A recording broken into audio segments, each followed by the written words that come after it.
What's up guys, Rio Pesino for the Reboot here at CES 2008. I'm here inside the gaming showcase where CES claimed there'd be a huge emphasis on gaming. But to tell you the truth, it's been pretty much lackluster and somewhat boring. Not much gaming going on here at all. But there are a few companies out there who did showcase some new stuff. So let's go ahead and check that out. Okay, so the CES Gaming Showcase wasn't like your typical gaming expo after all. The show floor mostly consisted of chairs, products, and accessories. Now, if you were looking for tons of new games, you weren't going to find it here at CES. However, there were some gaming highlights at the event. Sony was one gaming company that made a huge splash at CES, showing off new features and footage of its highly touted platformer, LittleBigPlanet, which focuses on the concept of play, create, and share. Play, pretty easy, straightforward. It's a conventional action platform puzzler. You're going to have to run through environmental puzzles and physics puzzles. Create. We're going to give you the same tools that we use to make the level. So when you buy the disc, it's going to have 50 levels for you to play through. You then can use the Create aspect, our Pop It tool, to pop things up and make an entire level. You can make every single level that we did. We use the same tools we're giving you. And then Share. You can share them online. We've got an emote system which is quite robust. You can just, using the D-pad, you can go from being happy, sad, angry, or scared, a little nervous. You go through each one of these emotions, you have 3 different tiers to them, and they completely change the way the character moves, acts. He's nervous, his legs are wobbly, and he puts his hands up like this. If he's happy, he puts up a peace symbol. If he's mad, he puts his fists up. The PlayStation Portable also got some love at CES as Sony revealed the inclusion of Skype and BD Live with the PSP. Right now, via firmware update available probably at the end of January, but that's not confirmed yet, you'll be able to get Skype on your PSP 2000, so it's the slim and light version of the PSP. So it has all the full functionality of Skype as you would get on your PC, and it's totally available on your PSP 2000.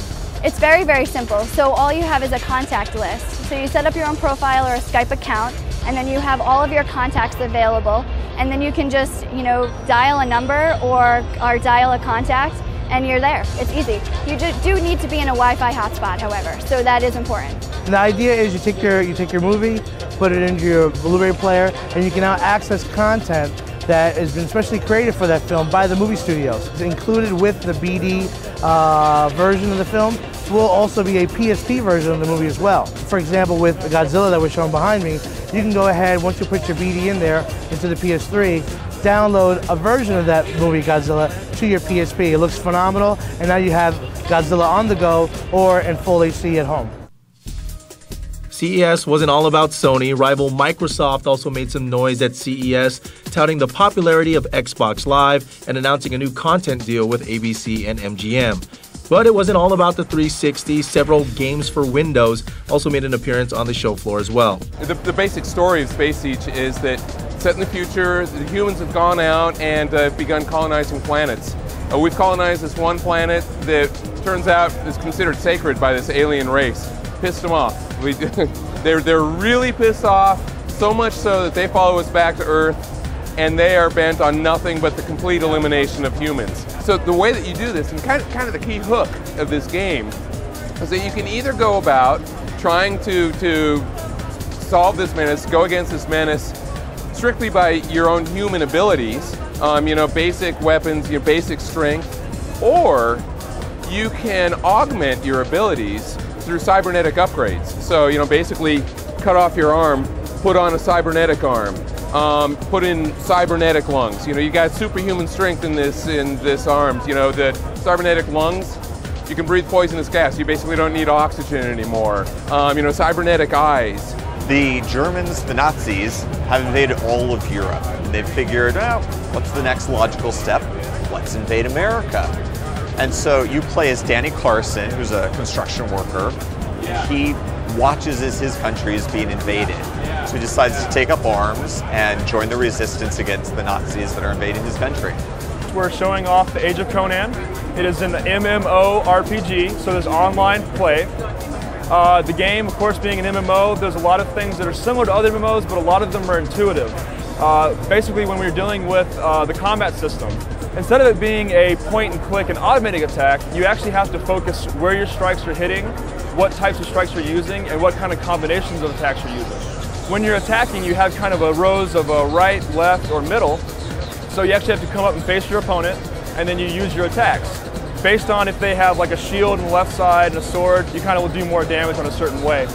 So the combat is a lot more involved. It's not like a sit back and automated attack.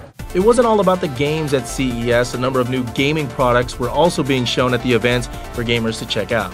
You know, with the advent of games like Rock Band and all these people wanting to play more drums and more musical instruments, we decided to develop a proprietary drum kit specifically for the game. For those people who are looking to trade up to a little bit more of a professional controller for Rock Band, this is the perfect kit. It's a much higher quality drum rack, a feel. It feels like a real drum kit. It also has cymbals in addition to the actual pads. So it really allows you to choose whether you want to hit a cymbal or hit a pad like a real drum kit. DualView is the capability that for two gamers to each have, rather than a split screen view of a game, a full screen view of a game. Each gamer has a full screen view. With glasses, then you can't see the other player's view. So if you're playing in a game like Call of Duty 4 or Halo 3, and you're playing against another player, you don't know where they are, so it's a whole new element of surprise, and no screen cheating. Well, that's it for this episode. Hope you enjoyed our walkthrough around the CES show floor. If you want to check out more CES stuff, make sure to go to our blog. It's at www.rebootshow.com. Once again, the Reboot is everywhere. We're on MySpace, Facebook, and YouTube. We also have an iPhone application, so make sure to check that out on the blog as well. I'm also on Xbox Live, so if you want to play me online, check me out. My gamer tag is RE10. That's REE10. I'm Rio Pesino for the Reboot, and we'll check you out on the next episode.